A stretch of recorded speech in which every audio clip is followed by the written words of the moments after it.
आपण 20 तारीख ते 23 तारीख स्वच्छता अभियान घेतो. आपण स्वच्छता अभियान घेत असताना आपली नैतिक जबाबदारी काय मुलांना सगळं उद्या आपण चॉकलेट खातो, रॅपर किती टाकणार, रस्त्यावर टाकणार ना, नाही पुढे टाकणार, मग डस्टबिनमध्ये टाकणार. तो रॅपर कुठे ठेवणार, टाकायला जर नाही मिळालं तर सुरुवातीला दप्तरात ठेवायचा आणि नंतर जिथे कुठे डस्टबिन मिळेल ते जिथे कुठे केलं जातं तिथे तो टाकायचं. हे मला माझ्या मुलीने शिकवलं. माझ्या मुलीचं नाव जान्हवी. की कुठे मी जाताना गाडीतनं, अरे बाबा तू असं काय रस्त्यावर कचरा टाकतो, टाकू नको, गाडीत ठेव आणि नंतर जिथे तुला डस्टबिन मिळेल तिथे तो टाक. नैतिक जबाबदारी कोणाची आहे याच्या पुढे? आपली आहे. त्याच्यामुळे आपण सावंतवाडी स्वच्छ ठेवण्यासाठी जितका जास्तीत जास्त प्रयत्न करतो आहे तेवढा आपण करूया. आज अगदी तुम्ही चांगल्या तळमळीने सकाळपासून इथे स्वच्छता मोहीम राबवली.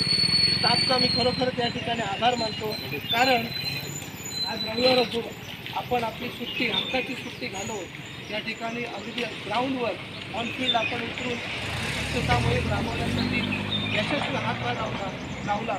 हा हातभार लावलेला आम्ही कधीही विसरणार नाही.